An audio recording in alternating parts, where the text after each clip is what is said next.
ধ্রুবর চোখ থেকে যেন লাভা ঝরছে। ওর কথা বলার ধরন শুনে মনে হচ্ছে যেন সৌরভী অদিতির কিডন্যাপের পেছনে দায়ী।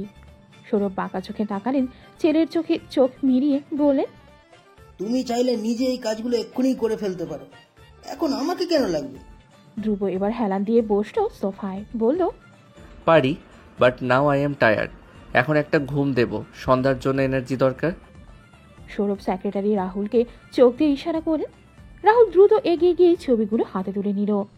ধ্রুব কৌশল ফেলে উঠে গেল সোফা থেকে। সৌরভ বললেন, ছেলেগুলোকে মেরে ফেলিও না, সামনে ইলেকশন আছে, হাত নোংরা করলেই বিপদ। ধ্রুব সৌরভের দিকে তাকালো, ভ্রু কুচকে চেয়ে রহস্য করে বলল, মারা লাগবে না, না মেরে এমন অবস্থা করব যে বাঁচতে ইচ্ছে করবে না আর। সৌরভ তাকিয়ে রইলেন ছেলের দিকে। ধ্রুবর এমন আচরণের পেছনে মূল হোতা তো উনি নিজেই। তাই ধ্রুবর এমন কথা তাকে খুব একটা অবাক করতে পারল না।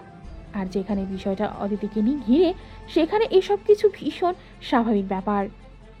ধ্রুব সিঁড়ির সামনে গেলে পেছন থেকে সৌরভ প্রশ্ন করলেন, সেই মেয়েটা কি এখন ঠিক আছে? ধ্রুব থেমে গেল, কিন্তু পেছনে ফিরে তাকালো না। ওর চোখে ভেসে এলো অদিতির ওই সরল ভয়ার্ত মুখটা।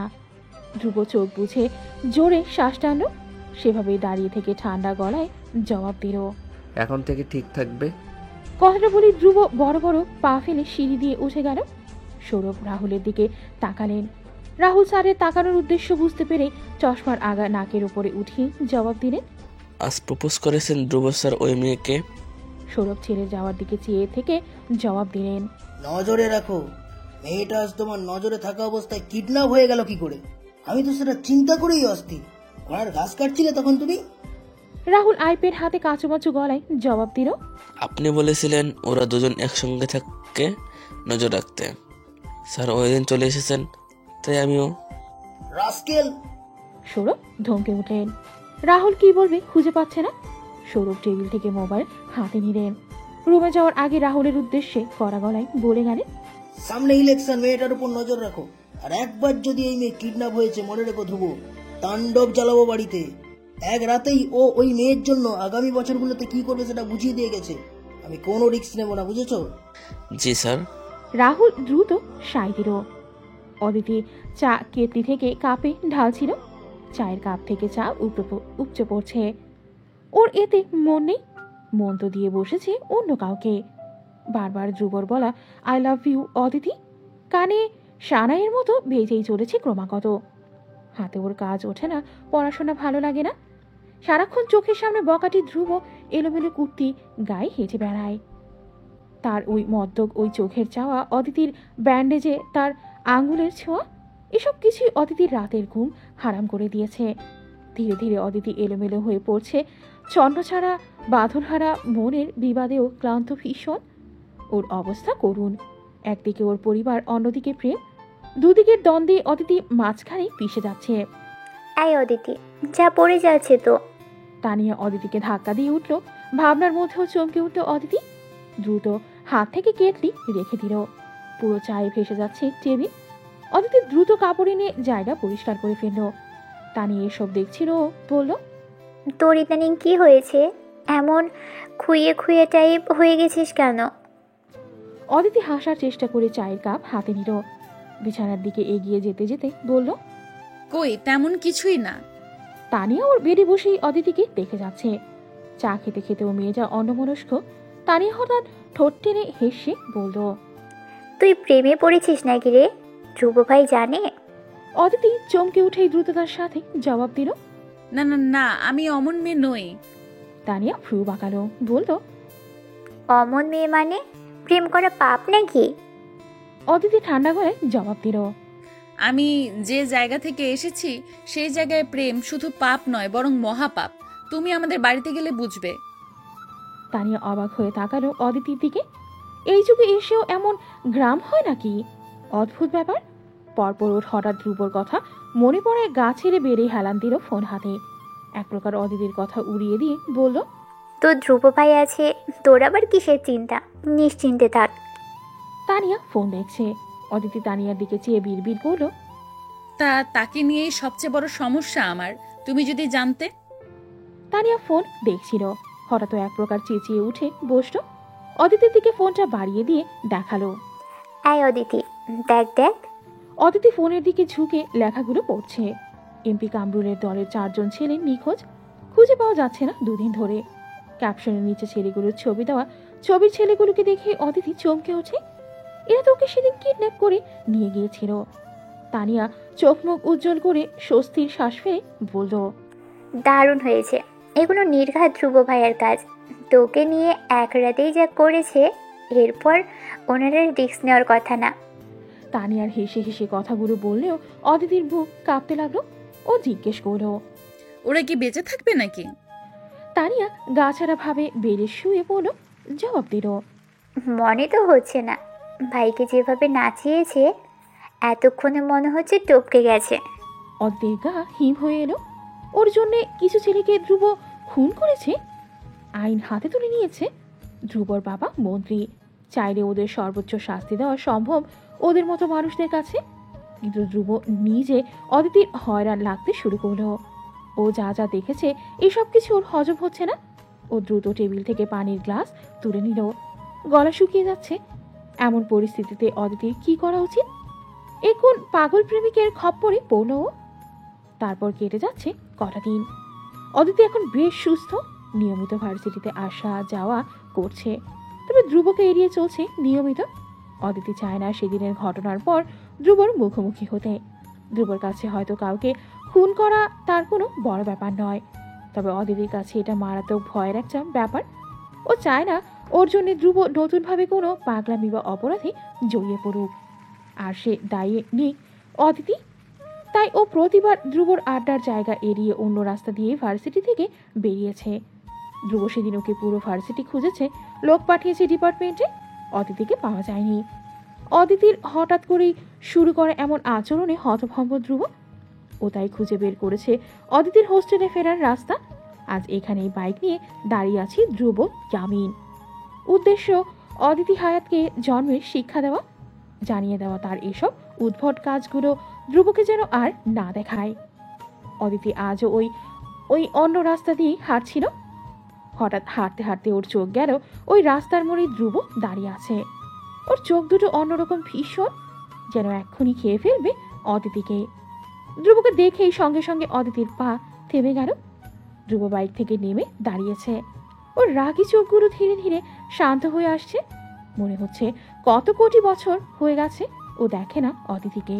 মেয়েটা শুকিয়ে গেছে অনেক, আজও সব সময়ের মতো ঢিলে সালোয়ার কামিজ পরনে। ধ্রুব বারবার এই এক মেয়ের প্রতি এত মুগ্ধ হয় কেন? অদিতি নিজেকে সামলাতে পারছে না।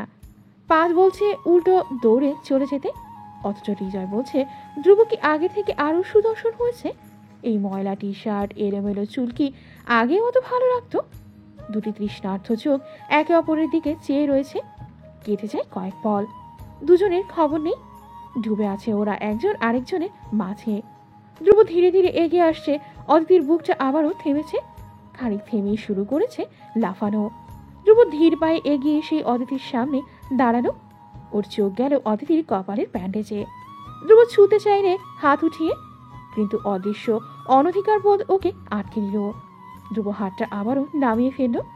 অদিতির চোখটার দিকে চেয়ে ঠান্ডা গলায় বলে উঠল, অবশেষে আপনার দেখা মিলে গেল।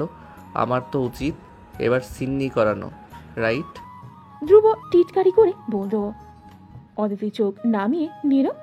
ধ্রুবর কণ্ঠ এবার কঠিন হলো, কড়া গলায় শোধালো, আমার থেকে পালাচ্ছিলে কেন? আমি তোমাকে কিছু জানিয়েছি, জবাব চেয়েছিলাম হ্যাঁ বা না, অথচ তুমি আমাকে এ কটা দিন ভীষণ খাটিয়েছ অদিতি। ওয়াই? অদিতি অপরাধ বোধে ডুবে গেল। চোখটা নামিয়ে ফেললো, ধীর গলায় জবাব দিল, আপনি? হু? আমি? ধ্রুব ধৈর্য নিয়ে শুনছে যেমন। অদিতি একটু থামে, খানিক থেমে জোরে শ্বাস টেনে বলে, আমাদের যায় না। আপনি আরো ভালো কাউকে ডিজার্ভ করেন। আমি প্রেমে পড়ার মতো মেয়ে নই। ধ্রুবকে হতাশ হতে দেখা গেল। এতদিনের অপেক্ষার এই উত্তরও আশা করেনি। ধ্রুব অন্যদিকে চেয়ে নিজের এই হতাশা আড়াল করার চেষ্টা চালালো। পরপর অদিতির নিচু হয়ে যাওয়া মুখটার দিকে নিজের মুখ ঝুঁকে এনে ঠান্ডা গলায় শুধু এটুকু বলে গেল, first answer my question Aditi. তুমি কি একবারের জন্য আমার কথা এই কয়েকদিনে ভাবোনি? আমি কি একবারের জন্যও তোমার কল্পনায় আসিনি? শুরু থেকে এই সব কিছুতে কি আমি একাই ছিলাম? তুমি ছিলে না? না। অদিতি মুখটা অন্যদিকে ফিরিয়ে নিল। ধ্রুবর চোখে চোখ রেখে মিথ্যা বলার সাধ্য ওর নেই। ধ্রুব অদিতির ঘুরিয়ে ফেরা মুখটার থুতনি চেপে ধরে আবার ওকে নিজের মুখোমুখি আনে। অদিতি মাথাটা নামিয়ে ফেলল। ধ্রুব অধৈর্যের মতো করে অস্থির গলায় বলল, don't lie to me Aditi. তুমি চেয়ে থাকতে আমার দিকে। যখনই আমি তোমার সামনে এসেছি আমি তোমার চোখে আমার জন্যে দরদ দেখেছি। তুমি আমাকে কেন মিথ্যা শোনাচ্ছ? আমি জানি তুমি কি ফিল করো আমার জন্যে। ধ্রুব থামে। জোরে শ্বাস টেনে অদিতির হাত টেনে ওকে নিজের দিকে এগিয়ে আনে। হাত ছেড়ে চোখের কোণে আঙুল ছুঁয়ে কাতর গলায় বলল, তোমার চোখ যে কথা বলে তোমার ঠোঁট কেন সেটা বলতে চাই না অদিতি। কিসের ভয় তোমার? আমি আছি তোমার সাথে। অদিতির চোখ টলমল করছে। ধ্রুবর আঙ্গুল তখনও ওর গালে ছুঁয়ে, চোখের কোণ ছুঁয়ে আছে। ধ্রুবকে ও কিভাবে বোঝাবে, আর কিভাবে বোঝালে ধ্রুব কষ্ট পাবে না? অদিতি শার্ট আটকে পিছিয়ে গেল। ধ্রুবর হাত নেমে গেল নিচে। ধ্রুব হতাশ হয়ে তাকালো। অদিতির চোখ গড়িয়ে দুফোঁটা পানি পড়ল। ও দু হাতে চোখ মুছে থেমে থেমে বলল, আমি ভালোবাসতে জানি না। আমাকে ভালোবেসে আপনি শুধুই কষ্ট পাবেন, আর কিচ্ছু না। ধ্রুব জবাবে বলল, আমি শিখিয়ে দেব তোমায়। কেন আমাকে ফিরিয়ে দিয়ে নিজেকেও কষ্ট দিচ্ছ? আমি কাউকে কষ্ট দিচ্ছি না, বরং কষ্ট পাওয়া থেকে বাঁচাচ্ছি। আপনি চলে যান, আমার সামনে আর আসবেন না। আমার হৃদয় এত বড় নয়, বারবার আপনার মুখোমুখি হওয়ার সাহস আমার মধ্যে আর নেই। অদিতি কথাগুলো বলি দু হাতে চোখ মুছে উল্টো ঘুরে হাঁটা ধরল। ধ্রুব পেছনে ছায় দাঁড়িয়ে রইল। অদিতির চোখের পানি ওকে আজ এলোমেলো করে দিয়েছে। ধ্রুব অনেকক্ষণ লাগলো পুরো ব্যাপার হজম করতে। অদিতি ততক্ষণে চলে গিয়েছে। ধ্রুব একসময় বুকের বাঁ পাশে হাত রেখে ঘাটা সামান্য কাত করে ফিচেল গলায় বলে উঠল, তুমি পালাতে থাকো অদিতি, আমি পাকড়াও করতে থাকবো। তুমি হারিয়ে যেতে থাকবে, আমি অন্ধকার দিন একসঙ্গে তোমার পায়ে হাজির করে যাব। তুমি ভয় পেতে থাকো, আমি ধ্রুব তোমার ভয়গুলো নিজের হাতে পিষে ফেলতে থাকবো। যেই প্রান্তে তুমি থাকবে ধ্রুবকে তোমার সঙ্গে পাবে। আজ রবিবার। রবিবারে মাথার উপর শনির ন্যায় নেচেও যাচ্ছে সূর্য। দুপোটা বড্ড খড়খড়ে। তীব্র রোদ আর অসহ্য গরমে অদিতির অবস্থা করুণ, বেহাল। কোনো রকমে টিউশন করিয়ে বেরিয়েছে সে। রিক্সা খুঁজছে মহাখালীর এদিক যায়, আজকাল রিক্সা মেলে না। অদিতি কপালের ঘাম ওড়নায় আগায় মুছে চোখ মুখ কুঁচকে ফেলেছে। হঠাৎ এক রিক্সা ওর সামনে এসে দাঁড়ালো। রিক্সাওয়ালা মামা রিক্সার প্যাডেল থামিয়ে মুখে হাসি টেনে বললেন, ভাবি চলেন আপনাকে হোস্টেলে নামিয়ে দেই। অদিতি ভ্রু কুচকালো। ভাবি শব্দটা ইদানিং ঘুমের মধ্যে ওর কানে বাজে। সারাক্ষণ ভার্সিটি রোডে এ না হলে ও ভাবি ডেকেই চলেছে। কোন ভাইয়ের বউ হয়ে আছে ও খোদা জানে। অদিতি কাঁধের ব্যাগটা এক হাতে চেপে ধরে। চাপাসরে ভ্রু কুচকে জিজ্ঞেস করলো, আপনাকে কে পাঠিয়েছে মামা? দুব্র ভাইয়া। বলেই রিক্সাওয়ালা ইশারা করলো পেছনে। কাউকে খুঁজতে লাগলো যেমন। অদিতি অবাক হয়ে পেছনে তাকালো, কেউ নেই সেখানে। ওর মুখ থমথমে হয়ে এলো। যা বোঝার সে বুঝে গেল সে সামনে আসবে না। অথচ ঠিকই অদিতির আশেপাশে না থেকেও কেমন করে সে থেকে যায়। অদিতির ঠোঁটে না চাইতেও হাসি চলে এলো। পরপর ও নিজেকে শাসিয়ে হাসি লুকিয়ে ভ্রু কুচকে তাকালো। ওপাশ থেকে রিক্সাওয়ালা মামা অদিতিকে এখনো সেভাবেই দাঁড়িয়ে থাকতে দেখে অবাক হয়ে বলেন, ভাবি আপনে যাবেন না? দুব্র ভাইয়া বকবে আমারে। আবারও এই অসহ্য ভাবি ডাক। অদিতি এবার কিছুটা কঠোর গলায় বলল, মামা আমি বিয়ে করিনি আপনার কোনো ধ্রুব ভাইকে। আমাকে ভাবি আল্লাহর ওয়াস্তে ডাকবেন না। রিক্সাওয়ালা মামা যেন ভারী অবাক হলেন। অদিতির গরম গরম রাগ দেখে উনি মিলিয়ে গিয়ে বলেন, ভাবি আপনাগো কি ঝগড়া হয়েছে? ঝগড়া করিয়েন না। দুব্র ভাই ভালো মানুষ, একদম মাটির মানুষ। রিক্সা উঠে নাহান, রোদে দাঁড়িয়ে আবার কিসের রাগ? অদিতির এবার ইচ্ছে হচ্ছে মাথার সবগুলো চুল টেনে ছিঁড়ে ফেলতে। ভাইয়ের নামে প্রেমের খবর, তার সঙ্গে আবার নাকি রাগ করা হয়। অসহ্য এবং বিশ্রী রাগে মাথার ভেতরটা অব্দি দপদপিয়ে উঠল। অদিতি আর দাঁড়ালো না, দ্রুত উঠে বসলো রিক্সায়। ব্যাগ কোলের উপর রেখে বলল, মামা যান তো যান। মামার খুশি কে দেখে। আজ অদিতিকে হোস্টেলে পৌঁছে দিতে পারলেই কর করে 1000 টাকার নোট মিলবে। এই সুযোগ হাতছাড়া করা যাবে না। রিক্সাওয়ালা মামা ধ্রুবর নির্দেশ মতো শেষবারে রিক্সা চালানোর আগে একবার অদিতির জামা ওড়না দেখে নিল। কোনোভাবে ওড়না ওর চাকায় আটকে গেলে মহা বিপদ হয়ে যাবে। ধ্রুব ভালোর ভালো খারাপের খারাপ মায়ের লাগাবে ধরে। উনি সাবধানে সব দেখে নিয়ে স্বস্তির শ্বাস ফেলে রিক্সা চালানো শুরু করেন। অদিতি অস্বস্তি নিয়ে রিক্সায় বসে আছে। ওর মন চলছে অন্য ভাবনা। ধ্রুব এসব করে কি বোঝাতে চাইছে? সে কি সত্যি অদিতির প্রেমিক হয়েছে? অদিতি তাকে ফিরিয়ে দেওয়ার পরও ওর আশেপাশে থেকে ওকে এভাবে দুর্বল করে দিয়ে কি শান্তি পাচ্ছে ওই ছেলে? অদিতির বুকের মধ্যে ভোঁতা এক যন্ত্রণা হচ্ছে। ওর বেহায়া মন বারবার বেহায়া কিছু করে বসতে চাইছে, অথচ মস্তিষ্ক আটকাচ্ছে ওকে। মাঝ রাস্তায় অদিতির ফোনে কল এলো। রিক্সায় বসে থেকেই ফোন রিসিভ করলো সে। অদিতি সালাম দিল। ফাহিমা ওপাশ থেকে বললেন, কি রে মা, কবে আসবি বাড়ি? তোর কলেজ বন্ধ দিবে কখন রে? অদিতি হালকা গলায় উত্তর দিল, পরশু থেকে ছুটি আছে 7 দিনের, দেখি আসতে পারি কিনা। ফাহিমা এবার একটু দোনামোনা করতে লাগলেন, উসখুস করছেন কিছু বলার জন্যে। অদিতি যেন বুঝে ফেললো। ও লাই দিয়ে বলল, কিছু বলার থাকলে বলে ফেলো মা, আমার সামনে এত কি ভাবছো? ফাহিমা কিভাবে কথাটা উঠবেন বোঝাতে পারছেন না। এই ব্যাপারে ওনার নিজেরও তেমন মত নেই। শুধু স্বামীর চাপে পড়ে মেয়ের চলার পথে বাধা হতে মন চাইছে না। তবু উনি বললেন অপ্রস্তুত গলায়, আসলে তোর জন্য একটা বিয়ের আলাপ এসেছে। ছেলে পাশের গ্রামের, ঢাকাতেই চাকরি করে। তোর আব্বা রাজি বলছিলেন যদি আকত করিয়ে রাখি। অদিতির বুকটা ধক করে উঠল সঙ্গে সঙ্গে। চোখের সামনে ধ্রুবর পাগলাটে মুখটা ভেসে উঠল সেদিন রাতের ধ্রুবর শিহরণ জাগানো এক একটা ছোঁয়া। অদিতির শ্বাস প্রশ্বাস এলোমেলো হয়ে যাচ্ছে।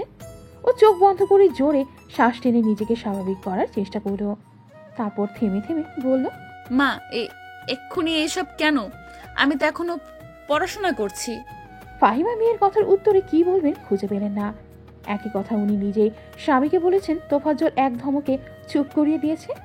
ফাহিমা গলাটা নরম করে বুঝিয়ে বলার চেষ্টা করলেন, উঠিয়ে তো নেবে না রে। এবার বাড়ি এলে ওরা যদি দেখে পছন্দ করে তবে পরে কথা এগুবো। এই কথা শুনে অদিতির বাড়ি যাওয়ার যেটুকু ইচ্ছা ছিল তাও মুহূর্তেই শেষ হয়ে গেল। ওর এতদিন শুধু ধ্রুবর থেকে পালানোর জন্যই বাড়ি যাওয়ার জন্য ছটফট করছিল, আর এখন সেখানেও আরেক বিপদ ছুটে আসছে। এখন কোথায় যাবে অদিতি? অদিতি যেটুকু বলার ছিল সেই কথাটাও মুখ থেকে বের করতে পারল না। বাড়ি নিয়ে যাওয়ারও আরও কোনো অজুহাত দেখাতে পারবে না। তবুও চেষ্টা করলো, বলতো, আমি রিকশায় আছি মা, আর এই মাসে ছুটি পাবো কি না এখনো তো নিশ্চিত হইনি। রুমে গিয়ে তোমার সাথে কথা বলি। ফাহিমা উত্তরে কিছু বলার আগেই ওনার কথার মাঝপথে ফোনটা কেড়ে নিলেন অদিতির বাবা তোফাজ্জল। বাবার গমগমে গলা শোনার সাথে সাথেই অদিতির সার আটকে এলো, গা কাঁপতে লাগলো। তোফাজ্জল ভালো মন্দ জিজ্ঞেস করার ধারলেন না, শুরুতেই বলে ফেললেন, অদিতি, তুমি পরশু ট্রেন ধরে বাড়ি আসো। আমি ছেলেদের কথা দিয়ে ফেলেছি। এখন তোমার বাবার মুখটা রাখা উচিত তোমারই। আমি কি ঠিক বলছি? অদিতি কিছু বলার সাহস পেল না, হাত কাঁপছে তার। ও ভয় কাঁপতে কাঁপতে বলল, আমি আসবো আব্বা। তোফাজ্জলকে শান্ত হতে দেখা গেল। উনি গমগমে গলায় বললেন, তোমার ট্রেনের টিকিট আমি কেটে রেখেছি। সামনের সপ্তাহে সময় তো চলে আসবে। আর রিক্সা বসে এত কথা বলার কোনো দরকার নেই। রুমে গিয়ে কল করো। অদিতি মাথা নাড়ল, তারপর সালাম দিয়ে কল কেটে দিল। ফোন কেটে ও ফোনটা দু হাতে শক্ত করে চেপে ধরল। ধ্রুব পাগল হয়ে যাবে এসব শুনলে। অদিতিও তো ঠিক নেই। ধ্রুবকে যতই ফিরিয়ে দিক, দিন শেষে যেটুকু ফেসে যাওয়ার ও তো ফেসেই গেছে। অদিতির চোখ টলমলে হয়ে যাচ্ছে। ও অনেক কষ্টে কান্না আটকে রাখলো পুরোটা রাস্তায়। এদিকে ওদের পুরো কথোপকথন রিক্সাওয়ালা মামা কান খাড়া করে শুনছিল। ধ্রুব সারাদিনের ছোটাছুটি শেষ সবে রুমে ফিরেছে। রুমটা ওর বড্ড অগোছালো। ড্রয়ারের ওপর জিন্স শার্ট সরানো, বিশাল আয়নার কোণে ঝুলিয়ে রাখা টাওয়াল, বিছানার একপাশে স্তূপ করে ফেলে রাখা কাপড় চোপড়। রুমে ঢুকে এইসব দেখে ধ্রুবর মেজাজ বিগড়ে গেল। ও ভ্রু কুচকে মহাবিরক্ত হয়ে কাপড়ের স্তূপ একপাশে সরিয়ে বিছানায় বসে পুরো রুমটায় একবার চোখ বুলিয়ে দেখলো। এলোমেলো রুমের দিকে চেয়ে থাকতে থাকতে হঠাৎ করে ওর মনে হলো, বিয়ে করার পর তার রুম তো আর কখনোই এমন থাকবে না। অদিতি আর গোলগাল নরম হাত দিয়ে ধ্রুবর রুমকে ঠিক গুছিয়ে নেবে। ধ্রুবকে অন্ধকার থেকে টেনে আনবে আলোর দিকে। অদিতির কথা ভাবতেই ধ্রুবর ঠোঁটে মৃদু হাসি ফুটল। ধ্রুবর এখন ইচ্ছে করছে অদিতির কাছে একবার ছুটে যেতে। নতুন প্রেমে পড়ে কি মানুষ এমন পাগল হয়ে যায়? নিজের ভাবনাতেই নিজের হেসে ধ্রুব মাথায় চুল এক হাতে এলোমেলো করে ফেলল। তারপর হেসে আয়নার সামনে গিয়ে দাঁড়ালো। ভ্রুকুচকে নিজেকে আগাগোড়া দেখল। আজ রাজন বলছিল ধ্রুব নাকি বলতে যাচ্ছে প্রেমের সব সিমটম নাকি ওর মধ্যে প্রকাশ পাচ্ছে। ধ্রুব আয়নার সামনে দাঁড়িয়ে সেই সিমটমগুলোই খুঁজে চলেছে। তার মধ্যে কি সত্যি অনেক পরিবর্তন এসেছে? প্রেমে পড়ে কি মানুষ এতটা পরিবর্তন হয়? এমন সময় ফোন এলো। ধ্রুব মুখ স্বাভাবিক করে পুরনো গম্ভীর রূপে ফিরে এসে এগিয়ে গিয়ে বিছানার উপর থেকে ফোন নিয়ে রিসিভ করলো। ওপাশ থেকে কেউ তাকে কিছু বলল। সব শুনে হঠাৎ ধ্রুবর মুখটা থমথমে হয়ে গেল। ও ঠান্ডা গলায় শুধু বলল, করাচ্ছি বিয়ে ওনাকে। ধ্রুব ফোন কেটে পকেটে পুরল। ধ্রুব হেঁটে গিয়ে বিছানার ওপর থেকে শার্ট নিয়ে গায়ে দিল। তারপর বড় বড় পা ফেলে এগিয়ে গেল রুমের বাইরে। ড্রয়িং রুমে আসতেই পেছন থেকে সৌরভ এত রাতে ছেলেকে বাইরে যেতে দেখে ডাক দিলেন। এত রাতে কোথায় যাচ্ছ? ধ্রুব ফিরেও তাকালো না। ওরা এখন বড্ড তারা। মাথায় চড়ে আছে 80 কেজি ওজনের জ্যালাসি। ও কোনো জবাব না দিয়ে দ্রুত পা চালিয়ে বাইকের দিকে এগিয়ে গেল। অদিতি সেই কখন থেকেই সামনে বই নিয়ে বসে আছে, কিন্তু তার আজ পড়াশোনায় একদমই মন বসছে না। পুরো মন জড়িয়ে ধ্রুবর চিন্তা, ওর ভাবনা ছড়িয়ে ছিটিয়ে আছে। মাঝে মধ্যে অদিতির মনে হয় ওর মস্তিষ্ক আর ও নেই, পুরোটাই ধ্রুবর দখলে চলে গেছে। শান্তি দিচ্ছে না এই ভাবনাগুলো ওকে। অদিতি ভাবছে এবার বাড়ি গেলে ছেলেপক্ষ দেখতে আসবে, এটা জানলে ধ্রুব কি করবে? কুরুক্ষেত্র বানিয়ে ফেলবে হয়তো। শুধু ধ্রুবই নয়, অদিতি নিজেও চাইছে না ছেলেপক্ষের সামনে যেতে। গ্রামের ছাপোষা মেয়ে অদিতি কিভাবে এমন একটা বখাটে প্রেমিকের প্রেমে পড়ে গেল কে জানে। প্রেমে পড়লে তো তার উপর তার প্রেমে পড়ে এই করুণ হাল, মানুষ কি বলবে? অদিতির ভালো লাগছে না কিছুই। কি করবে, কাকে বোঝাবে মনের এই ব্যথাগুলো, অসহ্যকর এই দ্বিধাগুলো? অদিতি মনের এক টানাপোড়েনে হঠাৎ টেবিলের ওপর রাখা ওই ফোন বেজে উঠল। অদিতি ভাবনার মধ্যেই চমকে উঠল। নম্বর সেভ করা নেই, ভ্রু কুচকে বইটা বন্ধ করে ফোন রিসিভ করো। ওপাশ থেকে একটা থমথমে গলার স্বর ভেসে আসলো। ধ্রুব বলছি, নিচে আসো, আই এম ওয়েটিং। অদিতি চমকে উঠে চেয়ার ছেড়ে দাঁড়ালো। ফোনটা কান থেকে নামিয়ে চোখের সামনে ধরল। ভালোভাবে নাম্বারটা দেখলো। এটা কি নতুন কোনো নাম্বার তার? ধ্রুব কিভাবে এতবার নাম্বার পাল্টায় ভেবে পাচ্ছে না ও। অদিতি ফোনটা কানে লাগানো ধীর হাতে, ঢোক গিলে সরাসরি বলার চেষ্টা করলো, আমি আসতে পারবো না, রাত অনেক হয়েছে, বাড়ি চলে যান প্লিজ। ওপাশ থেকে ধ্রুব যেন ব্যঙ্গ করে হাসল। কপাল আঙ্গুলে চুলকে নিতে নিতে ওপরের দিকে অদিতির জানালার দিকে তাকিয়ে বলল, 5th floor, room number 502, right Aditi? Aditi চমকে উঠল। দ্রুত গিয়ে জানালার পাশে দাঁড়িয়ে নিচে তাকালো। ধ্রুব ওর দিকেই চেয়ে আছে। অদিতি আটকে উঠে বুকে ফু দিয়ে সরে গেল আড়ালে। ভীতু গলায় বলল, আপনি কি বোঝাতে চাইছেন? ধ্রুব এবার কঠোর গলায় স্পষ্ট করে বলে ফেলল, আমি উপরে উঠবো নাকি তুমি নিচে আসবে? আমাকে দয়া করে আর জ্বালিও না অদিতি, আমি চললে ঝাঁঝরা করে ফেলবো তোমাকে, জানো তো? অদিতি ঢোক গেল। একবার বলে দিয়েছে উপরে আসবে মানে চলে আসবেই, যা ঘাটতে না ছেড়ে অদিতি অজুহাত দেখালো শুরু করলো এবার। নিচে দারোয়ান আছে। ওপাশ থেকে ধ্রুব হাসে, কৌতুক শুনেছে যেমন তেমন করে বলল, আমার মতো দারোয়ানও তোমার জন্য ওয়েট করছে, বেচারা ঘুমে ঢুলছে, নিচে নামো তুমি। দারোয়ানের নিচে নামার অপেক্ষা করছে, এটা কিছুতেই বিশ্বাস হচ্ছিল না অদিতির। এই দারোয়ান অনেক রাগী, রাত 10টা বাজলে গেট বন্ধ করে ফেলে। রাত 11টায় কিভাবে তার জন্য গেট খুলে রেখেছে? ধ্রুব ততক্ষণে ফোন কেটে দিয়েছে। ফোন কাটার আগে অবশ্য কয়েকবার শাসিয়েছে। ওদিকে অদিতির মন মানছে না। ভেতরের মন বলল, যা, প্রেমিক ধ্রুবর জন্যই তো মন খারাপ করে বসেছিলি এতক্ষণ। কিন্তু মস্তিষ্ক বলল, নিজেকে আটকে রাখ অদিতি, নিজের বিপদ তুই নিজেই ডেকে আনছিস। অতঃপর শেষ পর্যন্ত মনের কথাই জিতল। অদিতি চাদর দিয়ে পুরো শরীর ঢেকে মুখ লুকিয়ে বেরিয়ে এলো। গেটের সামনে আসতেই দারোয়ান মুখ ভরে হেসে দরজা খুলে দিল। অদিতি শুধু অবাক হয়ে দেখছিল দারোয়ানের আচরণগুলো। গেট পেরিয়ে আসতেই দূর থেকে ধ্রুবকে দেখতে পেল। ব্যাস, ওর মন ব্যাপরোয়া গতিতে লাফানো শুরু করে দিল। অদিতি বুকের বাঁ পাশে হাত দিয়ে চেপে ধরে চোখ বুঝে জোরে জোরে শ্বাস টেনে নিজেকে ধাতস্থ করার চেষ্টা করলো। তারপর চোখ খুলে ধীর পায়ে এগিয়ে গেল ধ্রুবর সামনে। ধ্রুব ওর দিকে পিঠ করে আছে। অদিতি আস্তে করে ডাকলো, শুনছেন? ধ্রুব ঘুরে তাকালো। ধ্রুবর চোখ দুটো অদিতির চোখ আটকে গেল। দুজনেই ভেসে গেল এক অন্য দুনিয়ায়।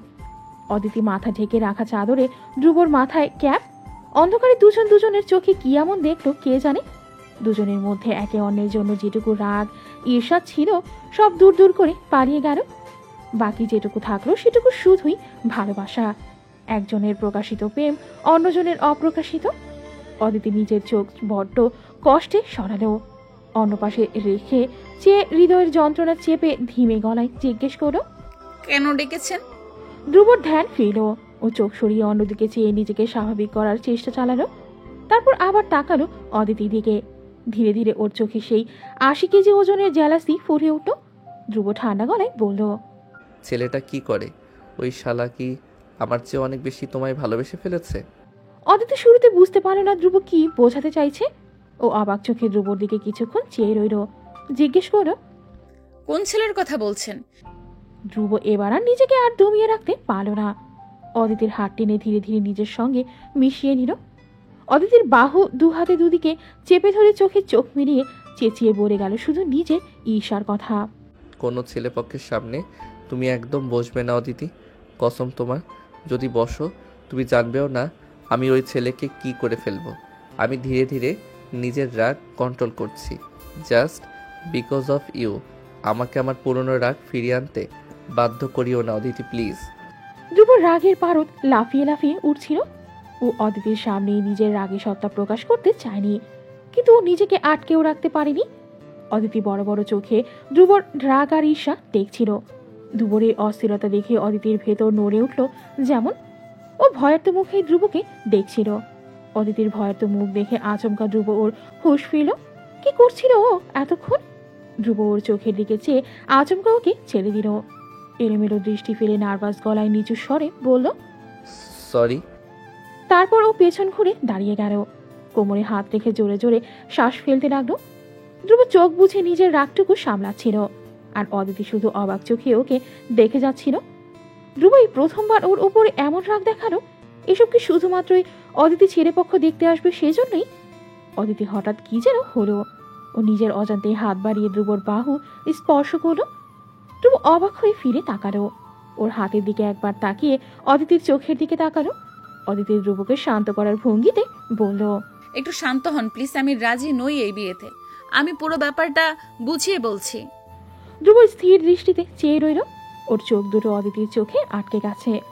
অদিতির হাতটা তখনও ধ্রুবর শক্ত বাহু ছুঁয়ে আছে। দুজনেই দুজনের চোখের দিকে চেয়ে তারপর হঠাৎ ধ্রুবর পুরুষালী মনে মনে খুশি দৌড়ঝাঁপ করে উঠল। তার অদিতি কি আজ তাকে কৈফিয়ত দিচ্ছে? এই অধিকার কি সে ফাইনালি পেয়েই গেছে? রাত বাড়ছে। অদূরে থেকে কটা কুকুরের ডাক ভেসে আসছিল। অদিতি ধ্রুব হাঁটছে ফুটপাথ ধরে। অদিতির গা চাদর দিয়ে ঢাকা, ধ্রুবর মাথায় ক্যাপ। অদিতি দু হাতে গায়ের চাদর শরীরের সঙ্গে চেপে ধরে জোরেশোরে ভঙ্গিতে হাঁটছে। ওর পেছনে ধ্রুবর মুগ্ধ চোখ দুটো অদিতির পিঠে ঝোলানো বেনুনি দেখছিল। হাঁটার তালে অদিতির বেনুনি নড়ছিল। ভীষণ সুন্দর দৃশ্য ছিল এটা। অদিতি বলা শুরু করলে ধ্রুবর ধ্যান ভাঙে। অদিতি বলে গেল, আমি লক্ষ্মীপুরে ভীষণ অজপাড়া গ্রাম থেকে এসেছি, যেখানে প্রেম ভালোবাসা পাপ নয়, মহাপাপ। ধ্রুব অবাক হয়ে তাকালো অদিতির দিকে। অদিতি ঠোক গিলে আবারও বলতে থাকে, আমাদের গ্রামে একটা ছেলে মেয়েকে একসঙ্গে সন্দেহ ভাজন ভাবে দেখা গেলে ওদের নিয়ে গ্রামের পঞ্চায়েতে সালিশ বসানো হয়। নিষ্ঠুরভাবে অপমান করা হয় ছেলে মেয়ের দুই পরিবারকে। বিচার বসে, ওই ছেলে মেয়েকে বিয়ে দেওয়া হয় এবং ওদেরকে পরিবারের একঘরে করে দেওয়া হয়। ধ্রুব এবার ভীষণ অবাক হলো, জিজ্ঞেস করলো, এই যুগে এসব এমন ইম্পসিবল? অদিতি শুনে মলিন হাসল, বলে যায় নিজের কথাগুলো। এসবের পেছনে ওদের যুক্তি, প্রেম হারাম, হারাম সম্পর্কে আল্লাহর আযাব আসে, গ্রামের বরকত কমে যায়। ধ্রুব শুনে যায় শুধু। অদিতি বলে, ওই প্রেম জড়ানো দুই ছেলেমেয়ের পরিবারকে কিভাবে দেখা হবে সামাজিকভাবে, সমাজে তাদের অবস্থান কেমন থাকবে, সবাই ওদের সঙ্গে কেমন ব্যবহার করবে, কতটা ব্যবসায়িক লেনদেন হবে, এই সব কিছু কে সিদ্ধান্ত নেয় জানেন?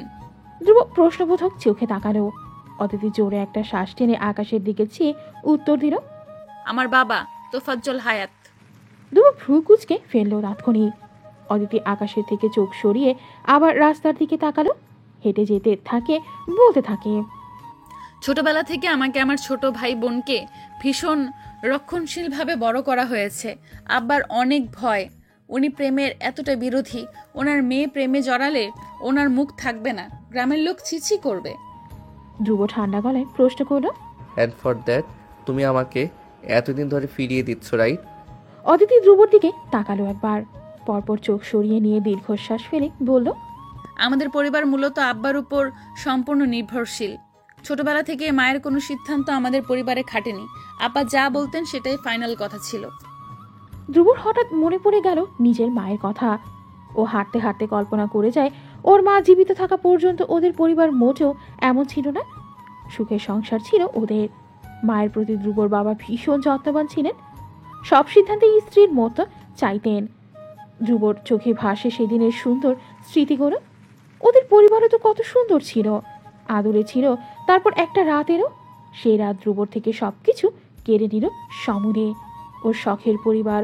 অদিতি এবার ঘুরে ধ্রুবর দিকে তাকায়, ধ্রুব তাকায়। ওর চোখ দ্বিধান্বিত। অদিতি টলমলে চোখে চেয়ে বলে, আমি ঢাকায় আসার সময় আব্বা ভীষণ বিরোধী ছিলেন, উনি চাননি আমি ঢাকা আসি। ঢাকা আসলে আমি ওনার নজরের বাইরে চলে যাব, আর যদি প্রেমে জড়িয়ে যাই। আব্বা মূলত এটারই ভয় পাচ্ছিলেন। অদিতি এবার ধ্রুবর দিকে অসহায় চোখে চাইল। ধ্রুবর দৃষ্টি অদিতির চোখের দিকে। অদিতি ধ্রুবর ওই নিশাল স্থির চোখের দিকে চেয়ে ঢোক গিলে কান্না আটকে রেখে বলে গেল, তারপর এখানে এসে আমার দেখা হয় আপনার সঙ্গে। একটা বেপরোয়া ডোন্ট কেয়ার ভাব নিয়ে সেদিন আমার সামনে সিগারেট মুখে নিয়ে দাঁড়িয়েছিলেন। আমি সেদিন একটা ওয়াশরুমে একটা ছেলের সঙ্গে প্রথম দাঁড়িয়েছিলাম। আমি আটকে গেছিলাম ওই দিন। আমাদের গ্রামে একটি দৃশ্য আমার চোখে ভাসছিল। গ্রামের পঞ্চায়েত, সালিশ, আব্বার বিচার করা, সব একের পর এক আমার নিজের চোখের সামনে দেখে যাচ্ছিলাম। আমি ভীষণ ভয় পেয়ে গেছিলাম, তাই আপনার দিকে দুবার না তাকিয়ে দৌড়ে চলে এসেছিলাম সেখান থেকে। তারপর আমার আপনাকে নিয়ে ছড়িয়ে যায় গুজব, আরও কত বিশ্রী কথা। আমি সেদিন দুই চোখে অন্ধকার দেখেছিলাম। বারবার আব্বাকে দেখছিলাম যে সবার সামনে আঙুল তুলে বিচার করছে আমার। ভেতরে ভেতরে এই চিন্তাগুলো আমাকে মানসিকভাবে পাগল করে দিচ্ছিল। ধ্রুব তাকিয়ে আছে অদিতির দিকে। ওর চোখ ভীষণ শান্ত। অদিতি নিজের কান্না আর আটকে রাখতে পারল না, চোখে জল ফেলে দিল, বলল, যে আব্বা লোকের প্রেমের উপর আঙুল তুলেন, লোকের প্রেমের কারণে ওর পরিবারকে শাস্তির কাঠগড়ায় তুলেন, তার মেয়ে যদি প্রেম করে আব্বা মরে যাবেন, বিশ্বাস করুন। আব্বার কাছে নিজের সম্মান, নিজের গৌরব ওনার সন্তানদের থেকেই আগে। আমার ব্যাপারে এসব জানতে পারলে ওনার হাতের সবচেয়ে প্রথম খুন হব আমি।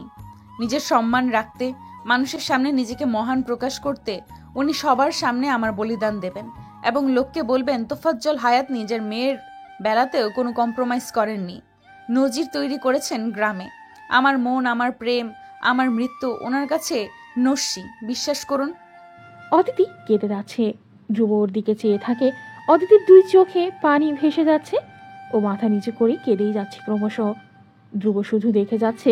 ধ্রুব কান্না দেখে অধৈর্য হলো, এগিয়ে গেল 2 কদম। পরপর আচমকা আটকে গেল কোনো অজানা বাধায় ওর হুঁশ ফেরে।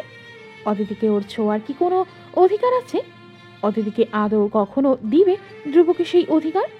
আজ প্রথম ধ্রুব কেন যেন অদিতিকে শান্ত করতে পারছে না, ছুটে গিয়ে ওকে জড়িয়ে ধরতে পারছে না, গালে হাত দিয়ে ওর কান্না ভেজা চোখ মুছে দিতে পারছে না। এতটাই দূরত্ব যদি সৃষ্টি হয়ে গেল দুজনের মধ্যে আজ। অদিতি একসময় নিজে নিজেই শান্ত হলো। দুহাতে এলোমেলো ভাবে চোখ মুছে ধ্রুবর দিকে অসহায় চোখে তাকালো।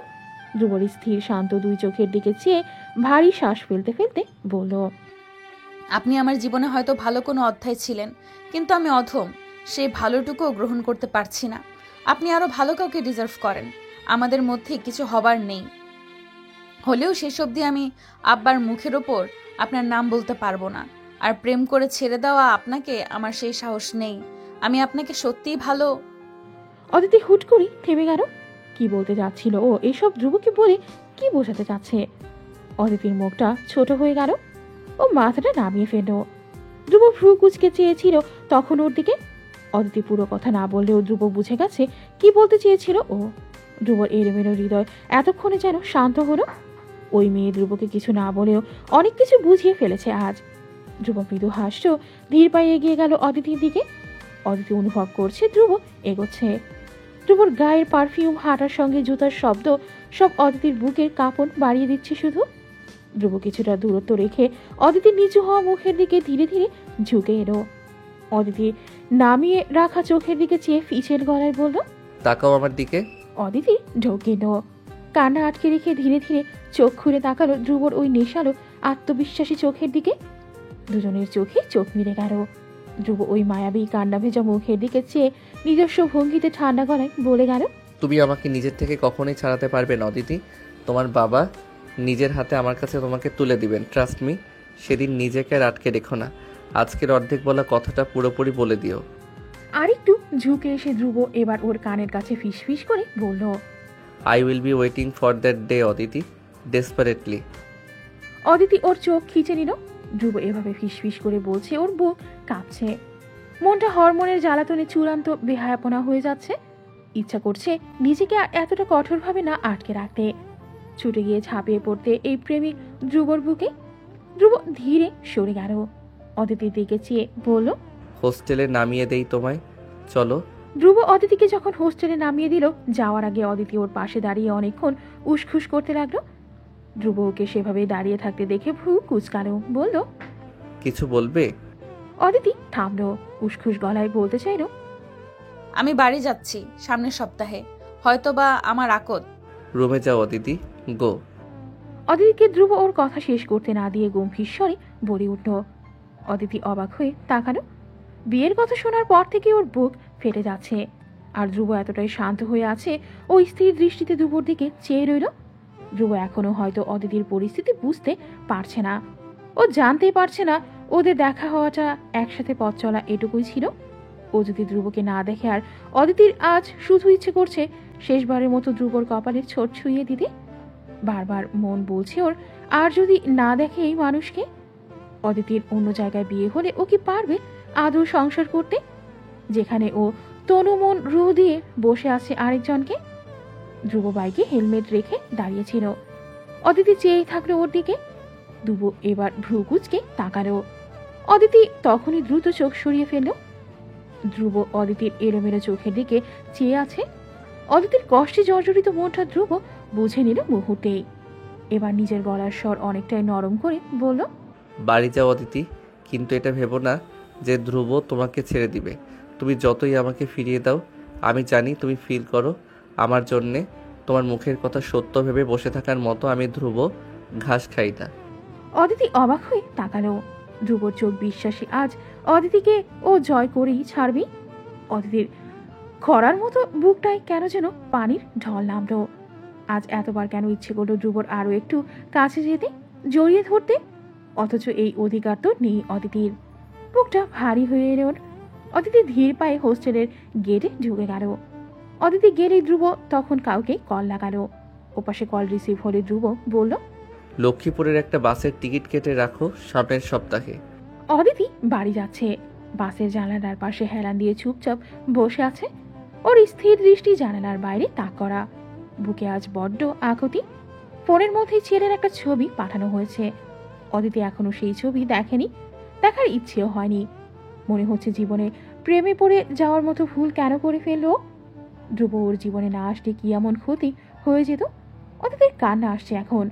ও একসময় জিজের এই এলোমেলো ভাবনাগুলোতে অতিষ্ঠ হয়ে দু হাতে মাথার চুল খামচে ধরল। কেন জড়িয়েছিল ও ধ্রুবর সঙ্গে? ধ্রুব কেন কেন ওর জীবনে এসেছে? বাস ছেড়ে দিবে আর কিছুক্ষণের মধ্যেই। বাড়ি যাবে, তারপর আকদ। এরপরই ধ্রুব ওর থেকে যোজন যোজন দূরে চলে যাবে। কিভাবে সইবে ও এই দূরত্ব? অদিতি চোখ মুছে ব্যাগ থেকে ফোন বের করলো। নতুন এই টাচ ফোন কিনেছে কদিন আগে। মাত্র 5,000 টাকার ফোন, ছবি ভালো আসে না। তবুও লুকিয়ে এই ফোনে ধ্রুবর একটা ছবি তুলেছিল। ছবিতে ধ্রুব ময়লা সাদা শার্ট গায়ে, সানগ্লাস বুকের শার্টে ঝুলিয়ে রাখা, মুখটা গম্ভীর, এক হাতে কোকা কলার ক্যান, অপর হাতে ওর পাশে থাকা ইমনের কাঁধে হাত রেখে কিছু বলছে। অদিতি ছবিটা দেখতেই থাকে। একসময় আঙুল দিয়ে ছবির উপর ছুঁয়ে দিতে দিতে বলল, আপনি আমার প্রেমিক হলে হয়তো আমি পৃথিবীর সবচেয়ে ভাগ্যবতী নারী হতে পারতাম। আমার এই এলোমেলো বিষাদ জীবনে আপনার আসা উচিত হয়নি, একদমই না। অদিতি থামলো। এক ফোঁটা জল গড়িয়ে পড়লো ফোনের স্ক্রিনে। ও সেই জল দ্রুত আঙুল দিয়ে মুছে ফেললো। ছবির দিকে তাকিয়েই রইল। ছবিটাতে আমাকে ভালো দেখাচ্ছে না অদিতি? আচমকা ধ্রুবর গলা শুনে অদিতির হাত থেকে ফোন পড়ে গেল নিচে। চমকে উঠে সামনে তাকালো। ধ্রুবর চোখে সানগ্লাস, কাঁধে ব্যাগ জোড়ানো। আজ একটা পরিপাটি কালো শার্ট আর জিন্স পরেছে। ধ্রুব অদিতির দিকে চেয়ে আছে গম্ভীর দৃষ্টিতে। ধ্রুব এবার একটু ঝুঁকে ফোন মাটি থেকে তুলেই সেটার ময়লা মুছে অদিতির পাশে এসে ঠাস করে বসে গেল। অদিতি তখনও বিস্ময়ে ধ্রুবর দিকে চেয়ে আছে। ওর এসব কিছু বিশ্বাসই হচ্ছে না। ধ্রুব অদিতির ফোন পরিষ্কার করে এগিয়ে দিয়ে বলল, নতুন ফোনের প্রথম ছবিটাই আমার। Good, very good. অদিতি তখনও অবাক চোখে চেয়ে আছে। ও বিস্ময় নিয়ে প্রশ্ন করে বসল, আপনি এই বাসতে? এটা তো লক্ষ্মীপুর যাচ্ছে। ধ্রুব বুঝতে পারলো অদিতির মনে দ্বিধা। ও সানগ্লাস চোখ থেকে খুলে বুকের শার্টে ঝুলিয়ে রেখে নিজের মাথা এগিয়ে নিয়ে যায় অদিতির দিকে। অদিতি জমে যায় যেন। ধ্রুব ওর চোখে চোখ মিলিয়ে ফিচেল গলায় বলল, আই নো এটা লক্ষ্মীপুরের বাস অ্যান্ড আমি তোমার সঙ্গে যাচ্ছি তোমার গ্রামে থাকতে। ইনফ্যাক্ট তোমাদের প্রেম বিরোধী বাড়িতে কদিন থাকবো ভাবছি। ধ্রুবর চোখে কৌতুক খেলে গেল যেন। অদিতি বিস্ময়ে হতবাক ও নিজের বিস্ময় লুকিয়ে ধ্রুবর হাত থেকে ফোন নিয়ে বলল, অসম্ভব, আপনি খামোখা কষ্ট করেছেন, আমাদের মধ্যে আর কিছুই সম্ভব না। ধ্রুব অদিতির দিকে হঠাৎ ঝুঁকে এলো। দুজনের মুখ ছুঁই ছুঁই হবে সেই ভয়ে অদিতি মাথাটা পিছিয়ে নিল। তাকিয়ে রইল ধ্রুবর চোখের দিকে। ধ্রুব নিজের মতো ওর দিকে ঝুঁকে এসে ফিসফিস করে বলল, সম্ভব, আমাদের মধ্যে সবই সম্ভব অদিতি। ধীরে ধীরে পথ পেরোচ্ছে অদিতি, ধ্রুবর বাস। অদিতির পাশে ধ্রুব বসে মোবাইল দেখছে কতটা ভুল অবশ্য। ওর স্থির দৃষ্টি ঘুরে ফিরে বারবার আটকে যাচ্ছিল অদিতির দিকে। অদিতি চুপ করে অস্বস্তি নিয়ে জানালার বাইরে চেয়ে আছে। ভুলেও ধ্রুবর দিকে তাকাচ্ছে না। ওর খোলা চুল উড়ে ধ্রুবর মুখের ওপর ছড়িয়ে পড়ছিল বারবার। ধ্রুব হাত বাড়িয়ে অদিতির উড়ে আসা চুল মুখের উপর থেকে সরিয়ে দিয়ে কিছু বলবে ভাবল, অথচ হঠাৎ অদিতির মনির বিমুগ্ধ মুখের দিকে চেয়েও যেন থমকে গেল। অদিতির চুল উড়ছে বাতাসের ঝাপটায়, ওড়না উড়ছে, অথচ ওর মধ্যে নিজেকে গোছানোর কোনো তাড়া নেই, অস্থিরতা নেই। ও জানালার দিকে অপলক চেয়ে আছে। মাঝে মধ্যে কি যেন চিন্তায় ডুবে যাচ্ছে। ধ্রুবর হঠাৎ কি হলো, সে ফোনটা নিয়ে আলগোছে বড্ড নিঃশব্দে অদিতির একটা ছবি ক্যামেরা বন্দি করে নিল। তারপর আবার ক্যামেরা কোলের ওপর রেখে দেখে যেতে লাগলো সামনে বসে থাকা মলিন অথচ সুন্দর মেয়েটির দিকে। বাস স্টেশনে পৌঁছাতে আরো 2 ঘন্টা। বাসের ঝাঁকুনিতে দুজনের অবস্থায় করুন। অদিতির এসব রাস্তায় চলাফেরা করার অভ্যাস থাকলেও ধ্রুব এসবে নতুন। অদিতি কষ্ট পাবে দেখেও এতক্ষণ চুপ করে সব সইছিল। এক পর্যায়ে বাস এমন জোরে ব্রেক কষলেও অদিতি ছিটকে পড়ল সামনের সিটে। মাথাটায় ব্যথা পাবে, তার আগে ধ্রুব দ্রুত হাত দিয়ে ধরে ফেলল ওকে।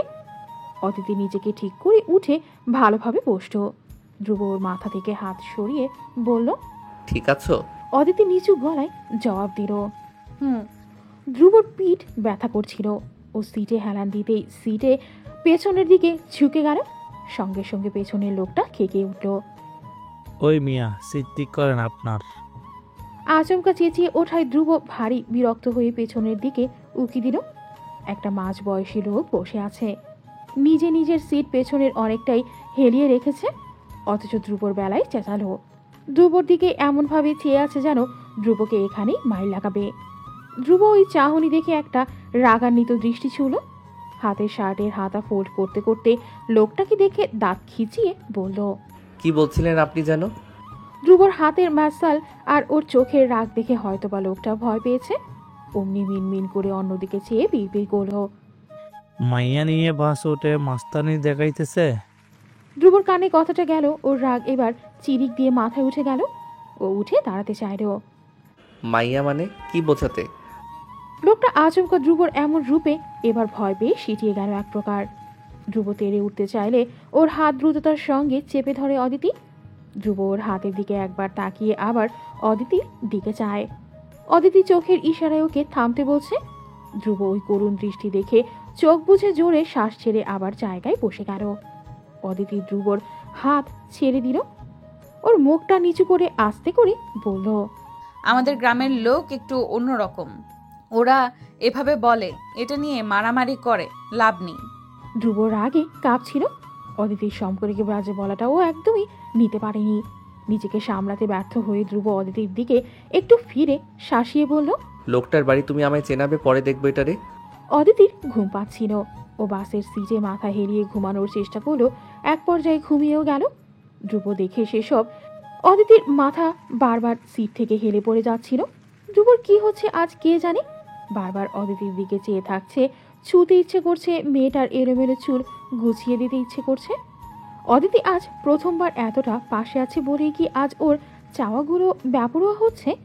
ধ্রুব নিজেকে আশকারা দিল, ধীরে হাত বাড়িয়ে অদিতির মাথাটা নিজের কাঁধে হেরিয়ে দিল। ঘুমের ঘরে অদিতি ধ্রুবর কাঁধে নাক গুজে দিল। এমনটা করার সাথে সাথে ধ্রুবর শ্বাস যেন আটকে গেল। ও ঢোক গিলে ঘাড় ঘুরিয়ে নিজের কাঁধের ওপরে পড়ে থাকা অদিতির দিকে তাকালো। অদিতি হুঁশে নেই। ধ্রুব ঢোক গিলে আবার সোজা হয়ে বসল। ওর লোম দাঁড়িয়ে যাচ্ছে।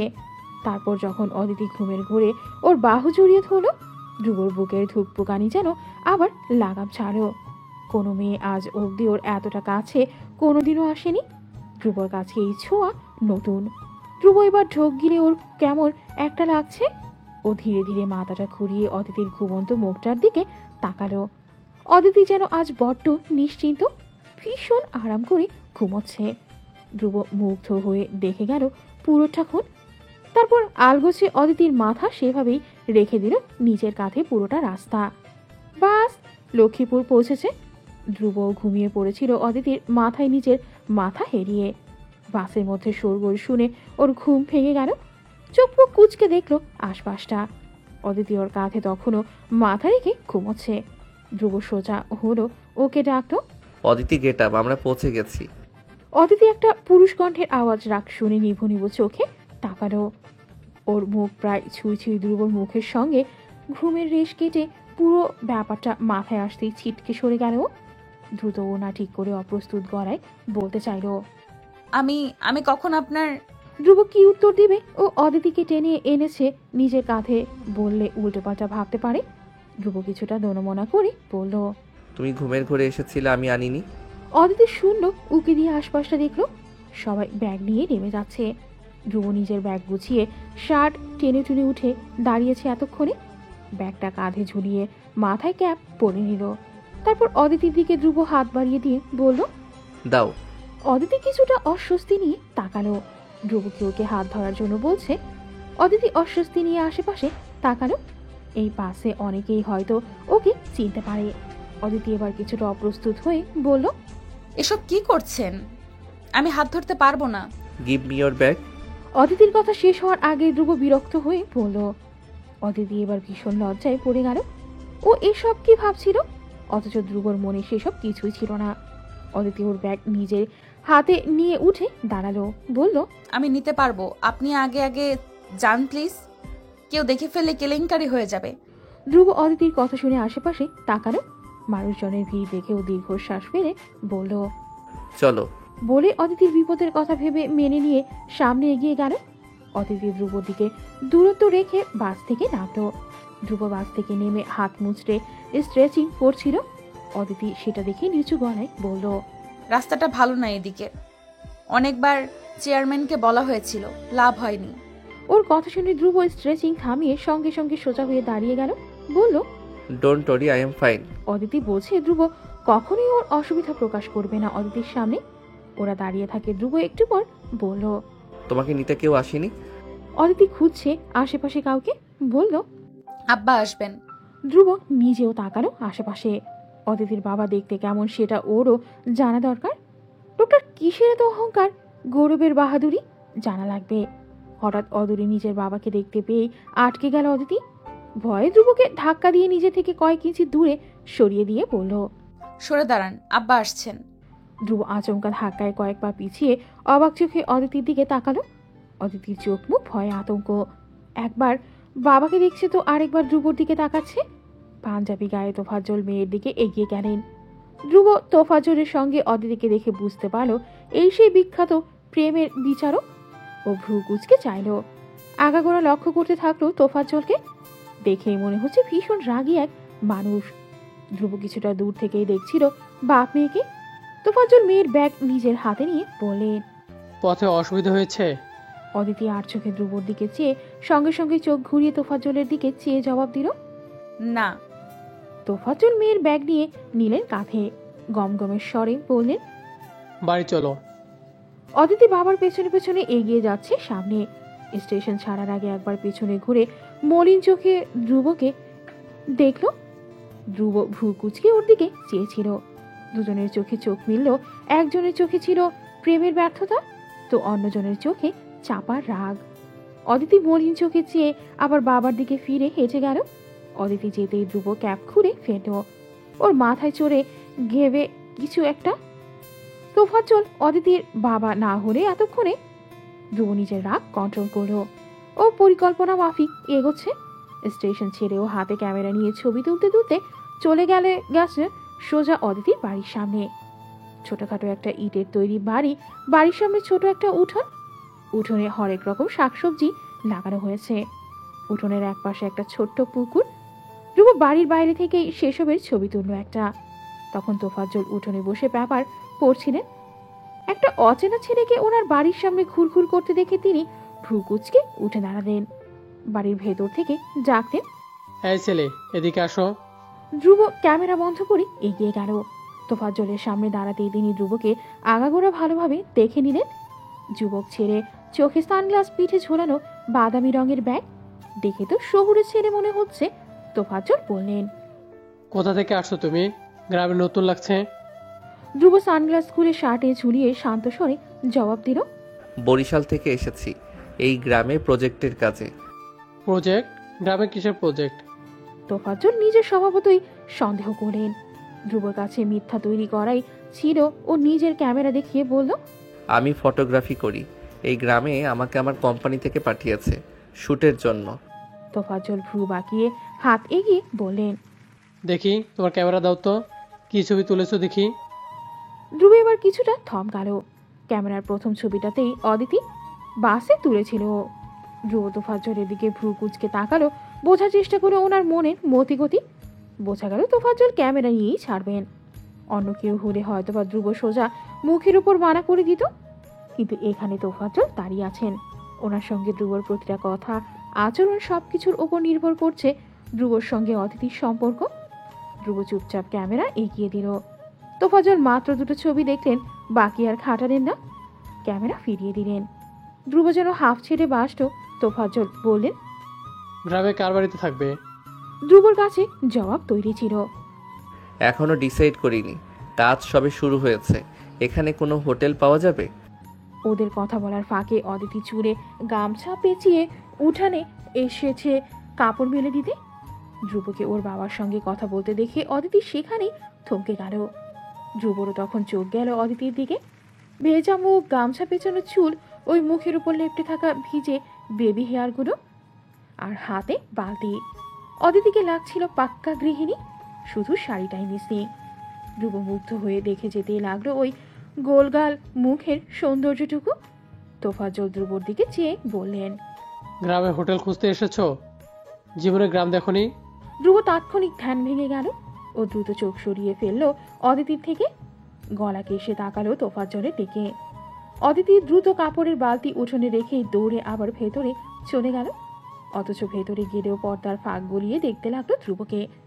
ধ্রুবকে এভাবে বাবার সামনে দাঁড়িয়ে থাকতে দেখে ওর হাত পা কাঁপছে রীতিমতো। ওখানে কি হচ্ছে কে জানে। বলা যায় না এই ছেলে আদৌ কি বুঝতে পারবে অদিতির সমস্যাগুলো, ওর ভয়গুলো। যা গোয়ার ছেলে, যে কখনো কারো ধার ধারেনি, সে আজ তোফাজ্জলের কাটছাট কথা আদৌ সহ্য করবে কিনা কে জানে। অদিতি পর্দার আড়ালে মুখ লুকিয়ে দেখতে থাকলো শুধু। ধ্রুব তোফাজ্জলের কথার জবাব দিল, শহরে বড় হয়েছি আমি, গ্রাম সম্পর্কে এক্স্যাক্টলি তেমন ধারণা নেই। যদি থাকার জায়গা না থাকে তবে রাতটা আজকে স্টেশনে কাটিয়ে দিতে হবে মেবি। তোফাজ্জল ভাবলেন একটা শহরের ছেলে স্টেশনে রাত কাটালে এটা গ্রামেরই বদনাম, ওনার মেহমানদারির বদনাম। তাই তিনি পরে বললেন, স্টেশন কোনো জায়গা থাকা না, আমার বাড়িতে থাকতে পারো কদিন। যদি আমার প্রস্তাব ভালো না লাগে তবে রাতের বাস ধরে বাড়ি চলে যাও। ধ্রুবর চোখ মুখ শান্ত, অথচ ভেতরে ভেতরে সে এইসবই আশা করেছিল সবকিছু প্ল্যান মাফিক চলছে। ও কাঁধের ব্যাগের ফিতে ধরে বলল, আমার প্রবলেম নেই, খাবার আমি এখানেই কোনো রেস্টুরেন্টে খেয়ে নেব। রেস্টুরেন্ট? তোফাজ্জল ভ্রু কুচকালে। ধ্রুব এবার কিছুটা হতাশ হয়ে বলল, গ্রামে হোটেল থাকে না, কিন্তু ছোট ধাবা থাকে শুনেছি, এখানে কি সেটাও নেই? তোফাজ্জল ধ্রুবর কথাবার্তা শুনে বুঝতে পারলেন এই ছেলে জীবনেও গ্রাম দেখেনি। উনি ভ্রু কুচকে বললেন, এখানে ধাবা নেই, ছোট ছোট দোকান আছে যেখানে শুধু চা পাওয়া যায়। চা খেয়ে জীবন চললে চা খেতে পারো, না হলে আমার এখানে খাবার খাওয়া যাবে। ধ্রুব মনে মনে হাসে। এই লোক ভারী অদ্ভুত। হেল্প করছেন অথচ কথার মধ্যে কোনো নরম ভাব নেই, সবকিছুর মধ্যে একটা রাগী খাট্টারা ভাব। ভালো হয়েছে জামাই শ্বশুর ভালো জমবে। দুজনের রাগী তুঙ্গে থাকে সবসময়ই, বর এবং দুজনেই খাট্টারা। ওদের দুজনের জিন ধ্রুব অদিতির বাচ্চাও পেয়ে গেলেও পেয়ে যেতে পারে। ধ্রুব বলল, থ্যাঙ্কস, আপনি চাইলে এসবের জন্য আমি পে করতে পারি আপনাকে। তোফাজ্জল এবার মহাবিরক্ত হলেন, বললেন, টাকা পয়সা হিসেব দেখানোর দরকার নেই, যা গোসল করে খেতে আসো। পুকুর ওপাশে আছে, ঘরে গোসলের জন্য আলাদা ব্যবস্থা নেই। ধ্রুব পুকুরটার দিকে একবার চেয়ে তারপর তোফাজ্জলের দিকে তাকালো, জবাব দিল, ওকে। তোফাজ্জল আর কথা বাড়ালেন না। পরপর চেয়ার থেকে পেপার নিয়ে হেঁটে নিজের ঘরে ঢুকে গেলেন। তাকে ঘরের দিকে আসতে দেখে অদিতি দ্রুত পর্দার আড়াল থেকে সরে গেল। তোফাজ্জল দেখার আগে দ্রুত নিজের ঘরে ঢুকে গেল। ধ্রুব ওর বাড়িতেই থাকবে। অদিতির মন কুড়াচ্ছে, ধ্রুবর ব্যাপারে বাবা জানলে সবার সামনে ওকে অপমান করবে। ও এসব সহ্য করতে পারবে না একদমই। কেলেঙ্কারি ঘটবে দুজনের মধ্যেই, দুজনেরই যা অসম্ভব রাগ। ধ্রুব হাতে টাওয়াল নিয়ে পুকুর পাড়ে দাঁড়িয়ে কিছুক্ষণ ভাবল, শহুরে জীবন থেকে এতটা দূরে এসে গ্রামের পুকুরে গোসল ব্যাপারটা তার জন্য নতুন অভিজ্ঞতা। গায়ে শুধুমাত্র প্যান্ট রেখেই পুকুরে নেমে পড়ল। সাঁতার কেটে ডুব দিয়ে উঠল। গোসল শেষে ভিজে গায়ে শার্ট প্যান্ট পরে নিল। বাড়িতে থাকলে হয়তো খালি গায়েই প্যান্ট পরে বের হয়ে যেত বাথরুম থেকে, কিন্তু এটা আরেকজনের বাড়ি, অনেকেই হাঁটাচলা করে উঠোনে। তাছাড়া অদিতি আছে, ধ্রুবকে অপ্রস্তুত করতে চায় না। ধ্রুব টাওয়াল নিয়ে চুল মুছতে মুছতে বাড়ির দিকে যেতে গিয়ে হঠাৎ ও থমকে দাঁড়ালো। অদিতি উঠানে দাঁড়িয়ে কাপড় মেলে দিচ্ছে। ধ্রুবকে দেখে অদিতির হাত কাঁপা শুরু হয়ে গেছে। ও আশেপাশে তাকালো, কেউ কি দেখে নিচ্ছে। ধ্রুব ভেজা গামছা নিয়ে মাথা মুছতে মুছতে ওর কাছে এগিয়ে গেল। অদিতি তাকে দেখে চোখ নামিয়ে নিল, বলল, কেউ দেখবে, ভেতরে যান প্লিজ। ধ্রুব আশেপাশে তাকালো, কেউ নেই আশেপাশে। তোফাজ্জল বাইরে গেছেন। ধ্রুব অদিতির দিকে ঝুঁকে এসে আশপাশটা সতর্ক চোখে চেয়ে দেখতে দেখতে বলল, তোমার বাবা আসলেই বড্ড কড়া। তুই সত্যি তোমার বাবার মেয়ে তো? ধ্রুব এবার অদিতির দিকে মাথাটা নিচু করে তাকালো, ফিস ফিস করে বলল, ডাউট হচ্ছে আমার। অদিতি ভ্রু কুচকে ধ্রুবর দিকে মাথা তুলে তাকালো। ধ্রুব ওর দিকে আর একেবারেও তাকালো না। যা বলার বলা শেষে টাওয়াল দিয়ে চুল মুছতে মুছতে সেভাবে বাড়ির সোজা সামনের বাংলোতে ঢুকে গেল। অদিতি কিছুক্ষণ সেভাবেই চেয়ে হঠাৎ করে হেসে ফেলল। ধ্রুব ওর আশেপাশে থাকছে, ব্যাপারটা ওকে হয়তো আনন্দই দিচ্ছে। দুপুরে তখন গোসল করে এসে ধ্রুব মাত্রই রুমে এসেছে। ছোট্ট একটা রুম, রুমের এক পাশে একটা পড়ার টেবিল, অন্য পাশে দুজনের জন্য একটি বেড। বেডের পাশে একটি ছোট টেবিল যেখানে পানির কলস আর গ্লাস রাখা। ধ্রুব কখনোই এত ছোট রুমে থাকতে অভ্যস্ত নয়। বোঝাই যাচ্ছে ওকে এখানে যতটুকু যত্ন করা দরকার সেটুকুই করা হবে। এক্ষুনি জামাই আদর চাওয়াটা ধ্রুবর বোকামি। ধ্রুব দীর্ঘশ্বাস ফেলে এগিয়ে গেল বিছানার দিকে। সারাদিনের জার্নিতে ধ্রুবর পুরো শরীর ব্যথা হয়ে গেছে। তার মধ্যে রাস্তার দুরবস্থা যেন আরেক বিপদ। পুরো শরীরে হাড্ডি মাংস একদম এক করে ছেড়েছে। ধ্রুব ময়লা শার্ট খুলে পাল্টাচ্ছিল। চেয়ারের ওপর টি শার্ট রাখা ছিল। খালি গায়ে ওদিকে যাওয়ার সময় হুট করে ঘরের দরজা খুলে গেল। ধ্রুব টি শার্ট হাতে পেছনে ফিরে চাইল, অদিতি এসেছে। বারবার পেছনের দিকে দেখে ভীত সন্ত্রস্ত মুখটা ঘোমটার আড়ালে ঢেকে চোরের মতো ঘরে ঢুকে পড়ল। ধ্রুব টি শার্ট হাতে দেখছিল অদিতিকে। ও বলল, তুমি এখানে কেউ দেখে নিলে? অদিতি মুখ হতে ঘোমটা সরিয়ে ফেলল। তারপর দুজনেই একে অপরের দিকে তাকালো। অদিতি ধ্রুবকে খালি গায়ে এই প্রথম দেখা মাত্রই ওর চোখ বড় বড় হয়ে গেল মুহূর্তেই। দ্রুত মুখ চেপে পেছনে ঘুরে গেল। অদিতিকে পেছনে ঘুরতে দেখে ধ্রুব নিজের শরীরের দিকে একবার চেয়ে দেখল। সে খালি গায়ে শুধু প্যান্ট পরা। অদিতি অপ্রস্তুত হয়ে পড়েছে। ধ্রুব সেটা বুঝে দ্রুত তাড়াহুড়ো করে টি শার্ট গায়ে দিতে লাগলো। অদিতির বুক কাঁপছে। এমন পরিস্থিতি সে জীবনেও প্রথমবার পড়েছে। কোনো পরপুরুষকে এভাবেও দেখেনি আজ অব্দি। অদিতি চোখ খিচে ফেলেছে দ্রুতই। ধ্রুব টি শার্ট পরতে পরতে কাঁচোমাচো গলায় বলতে লাগলো, নক করে আসা উচিত ছিল আই গেস। অদিতি পেছন ফিরে থাকা অবস্থায় অপ্রস্তুত গলায় বলল, সরি, আমি বুঝি। ধ্রুব টি শার্ট পরা শেষ। ও কথা মাঝপথে থামিয়ে বলল, ন্যাকামি না করে পেছনে ঘুরো, আমি টি শার্ট পরে নিয়েছি। অদিতি ধীরে ধীরে পেছন ফিরে তাকালো, কিন্তু লজ্জায় মুখ তুলে ধ্রুবর দিকে তাকাতে পারল না। অন্যদিকে চেয়ে আছে দেখে ধ্রুব বিছানার দিকে এগিয়ে যেতে যেতে বলল, কি বলতে এসেছিলে?